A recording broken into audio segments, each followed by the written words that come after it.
Hello. সালাম আলাইকুম। হ্যাঁ, ওয়ালাইকুম আসসালাম ভাইয়া। কি হলো? হ্যাঁ, ওই মিনারে একটু বুঝেন, বুঝছেন যে তোরে তো অপমান করছে ওই যে এরা মোজাম্মেলের ছেলে, তারপরে ওই হুজুরের ছেলে। তুই তো আমার মিথ্যে কথা বলিস না, সত্য সাক্ষী দেওয়ার জন্য হ্যাঁ তোরে হুমকি দিল, তাই না? তারপরে আহ, সবাইরে অপমান করলো, তোরে অপমান করলো, তোর মামির অপমান করলো, তোর ভাইরে বোনরে অপমান করলো, তাই না? তো হারামজাদা লোক। আর এই যে 22-23 বার যে সালিশি হয়েছে না, এলাকার লোকজন কিন্তু ওরা পিঠে বসাইছে বারবার, বলো যে তোমার এলাকার থেকে পিঠেই দূর করে দেবো, ঠিক আছে? তো ওখানে কিন্তু সে বসবাস করতে পারবে না, যত বড়ই সে টাকার মালিক হোক না কেন, ঠিক আছে? এটা একটু আপনি মিনারে বুঝায়েন যে তুমি শয়তানের পক্ষ যায় না, শয়তানের পতঙ্গ অনুসরণ করুন, এটা কোরআনের কথা, ঠিক আছে? শয়তান ধ্বংস হয়ে যাবে আর কি। হ্যাঁ, আপনাদের ভিতরে আর আমি যাবো না তো। এখন সেটা আপনার বোন, আপনি বুঝাই বললেন, এখন আমাকে এর ভিতরে না জড়াইলেই ভালো হয়। আর বাকি যতটুকু পরামর্শ দেব, হুম। আপনারা এগুলো না করে মিলে যান। দেখা যাচ্ছে আপনি মামলা করবেন, সে মামলা করবে, আপনার যে চাকরি আছে তার ক্ষতি হবে, সে যে জায়গা ব্যবসা বাণিজ্য আছে সে ক্ষতি হবে। এইগুলো শোনেন আপনারা ভালো জিনিস ভাইয়া, না। এখানে একটা ইন্টারেস্টিং ব্যাপার আছে, শোনেন। মনে করেন যে টাকা দিলে কোর্টও কেনা যায়, টাকা দিলে পুলিশও কেনা যায়, টাকা দিলে সাক্ষীও কেনা যায়। আর এই না, টাকা সবকিছু টাকা দিয়ে হয় না, সবকিছু টাকা দিয়ে হয় না ভাইজান। আপনি তাই না? যত সহজ তত না, সবকিছু টাকা দিয়ে হয় না। আচ্ছা। টাকা দিয়ে সবকিছু কেনা যায়, কিন্তু আবার সবকিছু টাকা দিয়ে হয় না। কিন্তু এই যে মুজাম্মেল কথাটার মানে মিনিং আপনি বুঝছেন হয়তো বা। ওই যে হাফেজ মুজাম্মেল চাচ্ছে টাকা দিয়ে সব কিছু মানে কিনে নিতে, বুঝছেন? আপনার কোন মোজাম্মেলের কথা বলতেছেন আমাদের এখানে? ওই যে শিখদের হাফেজ মুজাম্মেল, ঠিক আছে? ও, তার কথা আপনি এইভাবে কেন, কিভাবে বলতে পারেন? এইটাই তো সবচেয়ে বড় তাকে তো আমরা, শয়তান না না, শোনেন না। হ্যাঁ, ও, আচ্ছা আচ্ছা আচ্ছা, তাই না? এইটাই বড় শয়তান। কে আছে শোনেন, ঘটনা শোনেন। ওই ওর না না, ঘটনা শুনতে হবে না, শোনেন। হ্যাঁ, ঘটনা শুনতে হবে না। হ্যাঁ, আমাদের জন্মের পর থেকে আলো তাকে দেখে আসতেছি, বুঝছেন? হ্যাঁ, হ্যাঁ, সে কোন টাইপের মানুষ। হুম, সে যদি আপনার কাছে শয়তান হয়ে থাকে, হুম, তাহলে তাহলে তো আপনি একজন ফেরেশতা, হ্যাঁ, বুঝছেন? হ্যাঁ, হ্যাঁ, রাইট, রাইট, ধন্যবাদ। আপ- হ্যাঁ, হ্যাঁ, হ্যাঁ, আপনি একজন ফেরেশতা তো। হ্যাঁ, হ্যাঁ, অনেক। আসলে আমিও তাহলে যদি জামিল সাহেব যদি মানুষ মানে শয়তান হয়ে থাকে, হুম। তাহলে আমিও মানুষের কথাই পড়ি না, বুঝছেন? আমিও একটা শয়তান কথাই পড়ে যাই আর কি, ঠিক আছে? কারণ তো ইনা ফেরেশতা শোনেন, শোন, মানুষের ঘটনা সঙ্গে শোনেন, ঘটনা না না শুনে না, নেন। শোনেন, ফেরেশতার মানুষের সঙ্গে কখনো হুম। কথা হইতে পারে না। ঠান্ডা মাথায় কখনো কথা হইতে না, পারে না, সে ঠিক আছে? সে প্রতিজ্ঞা করছে সে আমারে দেখাই দেবে আর কি, এরমতি। কারণ তার মেয়ে একবার বালি চুরি করছিল, বুঝছেন? তো বালি চুরি করছিল। শোনেন, হ্যাঁ। তার মেয়ে বালি চুরি করছে না কি করছে এটা তো আপনি এখন আমাকে হুম। বলবেন না। ও আচ্ছা, না, না। আপনি আপনার ব্যবস্থা নেন, হুম, ঠিক না? হুম, আপনি আপনার ব্যবস্থা নেন। আপনি এই যে যে বিগত যতবার সালিশে হয়েছে, হুম, ততবার সালিশিতে এগুলো এগুলো নিয়ে কি কথা উঠছিল? যদি উঠে থাকে তাহলে এখন আর বলার দরকার নাই না। আর যদি বলার দরকারই হয়, তাহলে আপনি আপনার ব্যবস্থা নেন, আপনি আবার সালিশে থাকেন। আপনার মনের ভিতরে যদি কোনো কথা থাকে, হুম। আপনি এরকম দূর থেকে গাছ কাটাবেন। তারপরে এই যে এই যে যে কথাগুলো বলতেছেন, এগুলোতে কি হচ্ছে বলেন? আপনি তো একটা জ্ঞানী আপনি একজন একটু মানুষ, আপনি আপনি একটু মিনারে চাকরি-বাকরি আপনি করেন। একটু মিনারে বুঝেন। আপনি মিনারে বুঝেন, জানি ও না, ধৈর্য আমি ধরে তো আর আর কি। মিনারে বুঝাইতে পারবো না। সে আ- তো কালকে দেখলাম যে কান্নাকাটি করতে করতে চলে গেল। যতটুক সে জানছে যে আপনি তার আপনি আপনার ছোট ভাই বা বড় ভাই গাছ কাটছেন। হ্যাঁ, সে যতটুক আমাকে বলছে আর কি। না, না, তার আপনার এই কাজটা তো একেবারে তার করা গাছ ঠিক হয় কাটা নাই। হয় নাই, তার গাছ কাটা হয় নাই। এই জমি মাপুক, মাইপে সে পাইলে তারে আমি 3টে জায়গায় 6টা গাছ আমি দিয়ে দেবো, সমস্যা নেই। আমি ওই যে বলেন না সে ফেরেস্তার মতো দেখি মানুষ, আমাকে যদি আমি বিনা আসলেই আপা ফেরেস্তার যদি মতো মানুষ। শুনেন, বিনা আপা যদি আমাকে যাইতে বলে, আমি ওইখানে যাই সরজমিনে দেখবো, দেখি কি শোনেন, হয়েছে। আমি সত্যিকার আমরাও অর্থেই তো ফেরেস্তার সমাজে মতো মানুষ। চলাফেরা করি, বুঝছেন? হ্যাঁ। আমরাও তো সমাজে চলাফেরা করে, আমাদের সাথে দুই একজন মানুষ পরিচিত আছে। হুম, আমিও সরজমিনে যাব, দেখি কি হয়েছে। হুম, আপনাদের এটা আসলে আহ, কি মিনা আপাতে আসলে গরিব মানুষ। ওনার এমনি আমরা অনেক ভালো জানি। তারপরে ওনাকে কাঁদতে দেখলে আসলে আমাদেরও অনেক খারাপ লাগে। আমরা এখানে যাব, দেখি যাই দেখি। যদি মিনা আপা বলে আমাদের যাইতে, দেখবো দেখি কি হয়েছে, কার ভুল, কি দেখি। যাইয়ে হ্যাঁ, এটা তো আসলে যাইয়ে কোনো লাভ নাই, কারণ সে কাউকে মানে না, সে কোনো আইন নিয়ম শোনেন, কানুন মানে এরকম না। শোনেন, হুম, এই বাংলাদেশে এরকম পালোয়ান এখন নাই। এখন আগে কি হয়েছে জানি না। হুম, এখন এরকম কোন পালোয়ান নাই যে মানে অন্যায় করবে, ঠিক আছে, তার হুম, উচ্ছেদ করার মতো ক্ষমতা কারণ এরকম নাই। হুম, যত পালোয়ান হোক, দুমড়ে মুচড়ে যাবে ভাই, সেইটাই আর কি, বুঝেন নাই? সেই আপনি আপনি সেইটাই। যতই আপনি যতই বলেন যে তার সাথে কেউ পারবে না, বাপের বাপ আছে, কথা বুঝেন নাই? হ্যাঁ সেটা শোনেন, আপনি হন আর হ্যাঁ, সেই হোক।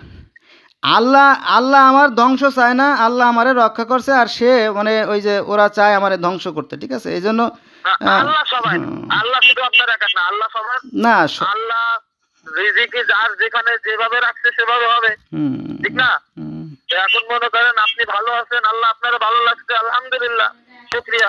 এইটা একটা এটা হচ্ছে খুসা মারা, মানে মিনারে একটা খুসা মেরে দিল যাতে তার মনটা নষ্ট হয়, আর আমাদের ভিতরে যাতে একটা দ্বন্দ্ব সৃষ্টি হয়, এই জন্য একটা খুসা মেরে দিছে আসলে। হ্যাঁ, এই আর কি। বিনা আপাতত যাবে বললো যে যাই দেখবে সরজমিনে, যদি হ্যাঁ ইচ্ছা হ্যাঁ, করছে না এটা আর কি। প্রতিবন্ধী ক্ষেত্রে যায় পর্যবেক্ষণ ওরে করবে। ও যদি সালিশি করে, মনে করেন যে মিনা সালিশি করলো, তাই না, মিনা সালিশি করে দিল, কিন্তু ওরা তো মানবে না। আমি কে বলি তো মানবে না? হুম, ও মানবে না। মানবে, ওর বাপ মানবে, মানবে না মানে একটা ইচ্ছার কথা নাকি? কেউ রে মানে না, কেউ রে মানে না। যদি না মানে, শুনেন, যদি না মানে, হুম। আপনি আপনার মুখে আপনি আমাকে কি সালিশের ভিতরে রাখতে চাচ্ছেন? তাহলে আপনি বলেন আপনি কি চান? আহ, আপনি জায়গাটা কিভাবে ভাগ করবেন আপনি বলেন দেখি শুনি। থাকলেই তো এমন খুব ভাবে ভালো হয়। বলবেন, একটা সামাজিক ভাবে বলবেন, হুম, যেভাবে বলবেন হুম, একটা সামাজিক ভাবে বলবেন, যেটা মানানসই। হুম। হ্যাঁ, ওরকম হলে হবে না, সালিশে যাই হোক তাল গাছ আমার, ওইভাবে করলে কেউই কোনোদিন সালিশে বানাইতে পারে না, বুঝছেন? সে কোনো সালিশ আপনি মানে না, কিভাবে চাচ্ছেন বলেন? সে সালিশ মানে না, আর মনে করেন বোধহয় মানবেও না, মানে সে ওইখানে যে জায়গা আপনারা তো আসছেনই ভাই, হ্যাঁ, ওই জায়গার প্রতি আপনার যেরকম হক আছে তারও সেরকম হক আছে, ঠিক না? আপনি একজনের ঠকাইতে পারবেন না, সেও আপনার ঠকাইতে পারবে না। হুম, এই দেশে এরকম আইন নাই, বুঝতে পারছেন? হুম, আপনি যদি সঠিক থাকেন, আপনার পিছনে 100 একজন মানুষ পাবেন।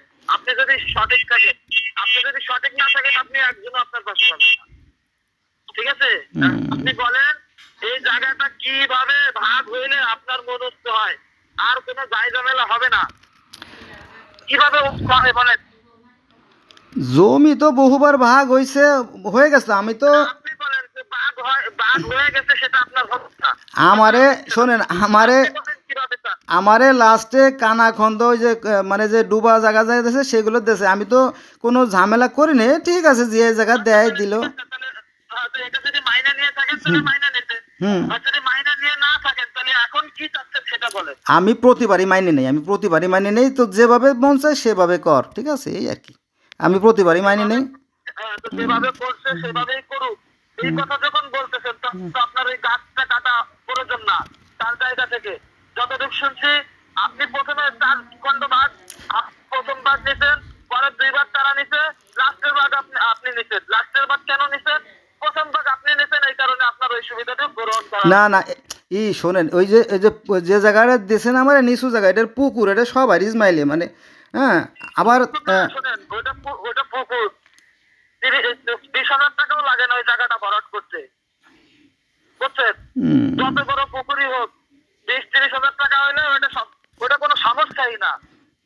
আর পুকুর আমি যতটুকু মিনা আপা বললো, ওইখান থেকে মাটি কাইতে বাড়ি বান্ধা হয়েছে, তো মাটি কাটতে আমারই মাটি কাটা তো হয় নাই আমার মনে হয়, সেটা আপনারা জানেন, আমি তো সরজমিনে যেয়ে দেখি নাই।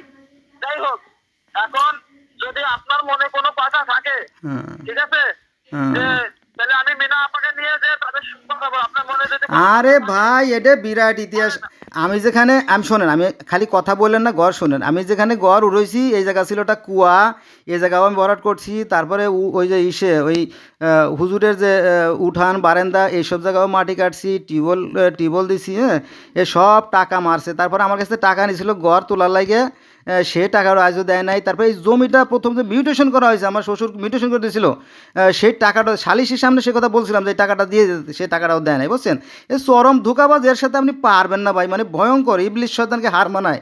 হ্যাঁ। হ্যাঁ, আমি না পারলাম হুম, এখন মানে হুম, আপনার যেভাবে জায়গা ভাগ করা আছে, হুম। এইভাবে থাকলে কি আপনার হয়, নাকি আপনার অন্য কোনো কিছু আছে মনে, সেটা বলেন। হয় আর হয় কি, আমি তো বাড়ি ঘরে যাই না, আর এই জায়গা আমার খাওয়ার দরকার নয়, ঠিক আছে, আমি বাড়ি গেলে ওই জায়গায় যাইও না, আমি ওই হয়তো অন্যখানে থাকি আর কি, তাহলে এই যে কাশিয়ে মনে নিই। করেন এই জায়গা আছেন না, এই যে আপনি যদি যে কথা বলেন, খুব সুন্দর একটা কথা বলছেন, হুম। আমি বাড়ি ঘরে যাইও না, ওইগুলো নিয়ে আমার কোনো মাথা ব্যথা না নেই। না না, তারা মাথা যেভাবে ব্যথা নেই। নিছে আমি ওইভাবেই নিছি। হুম, হ্যাঁ, তারা যেভাবে ভালো থাকতে চায় তারা সেইভাবে থাকুক, সেইভাবে আমি ছেড়ে দিচ্ছি। হ্যাঁ, এখন কথা হচ্ছে যে ভিতরে এই যে এখন তারা সাইডে যে গন্ডগোল করে, এই যে সাইডে গন্ডগোল করতে আসতেছে, জমি তো মাপা হয় নাই, তাই না? ওই পাশে সে আমার যা দিছে আমি তাই নিয়েছি, তাই না? তো জমি জমি মাপা না, জমি তো আর মাপা লাগে না। দেখা হুম যাচ্ছে মনে করেন যে 100 টাকা যদি ভাগ করা হয়, হুম হ্যাঁ হুম দুইজনে যদি ভাগ করে নেওয়া হয়, সাধারণত এইভাবেই হবে যে 50-50 এই ভাগ হবে, শোন, তাই না? এ ভাই, এটা ভাই এটা ভাই ভাই আইডিয়াই এ করা ভাই যায়, ভাই এটা তো আর ভাই মাপার কিছু না। ভাই রে, শোনেন, আপনি তো ব্যাপারটা জানেন না, শোনেন। ওই এই হুজুর কি করেছে জানেন, এই জমি ছাড়ছে ওই পূর্ব ওই সে উত্তর পাশে ওই যে যে বাড়ি থাকে, ওই বাড়ির মধ্যে জমি রয়েছে, ওই জায়গায় ছাড়িয়ে দিছে, হ্যাঁ। আর আমারে যেখানে দিছে পূব সাইডে, ওই জায়গাটা হলো চিকন, বুঝছেন, মাপলে পারে ওর জায়গার মধ্যেই আমি পাবানি, বুঝছেন। সে জানে না তো, খালি ওই মাথা মুঠা ওই ঝামেলা বাঁধাবে, ওই মানে মানুষের কোরআন শরীফে দেখবেন যে মানুষের স্বভাব কিন্তু পাল্টায় না, হ্যাঁ। এরও স্বভাব পাল্টাবে না, ও যতদিন বাঁচবে শয়তানি করে যাবে, বুঝছেন, কারণ স্বভাব হ্যাঁ, পাল্টায় না। সেটাই। তাহলে আপনাদের ভিতরে এই গ্যাঞ্জামটা থেকেই যাবে। হ্যাঁ, এটা থেকে মানে সে তো করে আসতেছে, এগুলো অন্যায়ভাবে করে আসতেছে আমার পর। আল্লাহ আমারে রক্ষা করছে, তাই আমি আছি আর কি, এখন বুঝলেন। দেখা যাচ্ছে কে অন্যায় করছে, কে ভুল করছে, কে ভালো করছে, তাহলে একটা পর্যায়ে যেয়ে বোঝা যাবে। এখন আপনার থেকে শুনলেও আমি কিছু বুঝবো না, আপনি ভালো, আপনি ই বললেন ই যে ই ভাইয়া শোনেন, আপনি মিনারে ডাইকে একটু রাতের বেলা আলোচনা করেন, শোনেন ঘটনা শোনেন। ঘটনা হয়েছে যে ওই ঘোলা পানি ইসের থেকে, ঝর্ণা থেকে আসলে পরে ওইটা কেউ পরিষ্কার করতে পারে না। ঘটনা হয়েছে কি যে মুরব্বীরা তো সমস্যার সমাধান করে। আমি ওই আমার তাওরে ডাকছিলাম যে আসেন সমস্যাটা সমাধান করতে, সে আইসে ঘরের মধ্যে ফুসুর ফুসুর করলো সারাদিন। তারপরে শালিতে আসলো, সেখানে রাগ করে চলে গেলো। রাগ করে যাবে কি, অনেক কথা হইতে পারে, সেখানে রাগ করে চলে গেলো। সেই থেকে রাগ আমার এসে সাইজ করবে এক। তারপরে উনার উনার মানে আমার মাওই সাহেব আমার স্ত্রীর হাত টাইপে ধরছে, হ্যাঁ। সে তো সমাধা করবে, এই বেটারা তোরা কি ঝামেলা করতেছিস, এক জায়গায় বসে আলোচনা করবে না? কিন্তু এই মোজামেলের বউ আমার বউর হাত চেপে ধরছে, হ্যাঁ। আর সে সাফল নিয়ে আইছে, মানে সে আমার মাইরেই ফেলতো, জানেন। এইরকম ব্যাপার, মানে ভয়ঙ্কর, এরা ভয়ঙ্কর। আল্লাহ তরফ থেকে ধ্বংস হয়ে যাবে ইনশাল্লাহ, সমস্যা নাই। এই আর কি, যত টাকা হোক কিছু আসে যায় না আর কি, তারা চায় আমার ক্ষতি আর কি, হ্যাঁ। কিন্তু আল্লাহ আমার পক্ষে আছে, এই আর কি। আপনি এই মিনার সাথে আচ্ছা কথা ঠিক বলেন, ঠিক আছে আছে? ভাই, তাহলে বিনা আপার সাথে আমার কথা বলার প্রয়োজন নাই। যদি বিনা আপা এসে আমাকে বলে কোনো কিছু বলতে বা করতে, সেই ক্ষেত্রে আমি যাব। না, ও তো বিনা ও আপা তো বুঝে না, ও তো কম, মানে ও তো মানে কম বুদ্ধির মানুষ তো, বুঝো না। সারদের ভুল সবাই বোঝে, বুঝছেন? হ্যাঁ। সারদের সবাই বোঝে, পাগলেও বোঝে যে অন্যায়, পাগলেও অন্যায় বোঝে, বুঝছেন? হুম পাগলেও অন্যায়টা বোঝে। পাগলের উপর যদি অন্যায়টা করা হয়, পাগলেও বোঝে যে আমার উপর অন্যায় অত্যাচার চলতেছে। হুম। আচ্ছা, আপনাকে অনেক ধন্যবাদ সময় দেওয়ার জন্য। আমি আবার অফিসে যাবো তো, অন্য সময় কথা বলবেন, আচ্ছা হ্যাঁ। আচ্ছা আচ্ছা আচ্ছা আচ্ছা আচ্ছা, আপনার জন্য দোয়া রইলো সময় দেওয়ার জন্য আর কি। আপনি ওরা বুঝায় না তো, সহজ মানুষ, বুঝায় না আর কি। ধন্যবাদ। বন্ধুরা, এই যে যার সাথে কথা বললাম, এও এক ধোঁকাবাজ। এ এ পরিচয় দিচ্ছে না। আহ, এ হচ্ছে আপনার সেই মোজাম্মেলেরই ছেলে সম্ভবত আর কি, সঠিকে বলতে পারবো না এইটা আর কি, হ্যাঁ। আমি জানছি অন্য মাধ্যমে যে এটা তার ছেলে আর কি, অর্থাৎ মোজাম্মেলের ছেলে আর কি, হ্যাঁ। কিন্তু সে হয়তো আমার পরিচয় দিচ্ছে না, হ্যাঁ। সে মনে করছে আমি ভীষণ চালাক, যার সাথে কথা বললাম সে মনে করতেছে আমি ভীষণ চালাক। এজন্য বলে দিলাম যে তোমার বাপের পরিচয় হলো এই, এবং তোমার মায়ের পরিচয় আর তোমাদের পরিচয়। সে যদি বুঝে বুঝুক, না বুঝলে সে নিজেই ধ্বংস হয়ে যাবে ইনশাল্লাহ, হ্যাঁ। তারা আমার ভালো চায় না, এটা আমি জানি, হুম। এই আর কি। তো দোয়া রইলো, সবাই ভালো থাকবেন।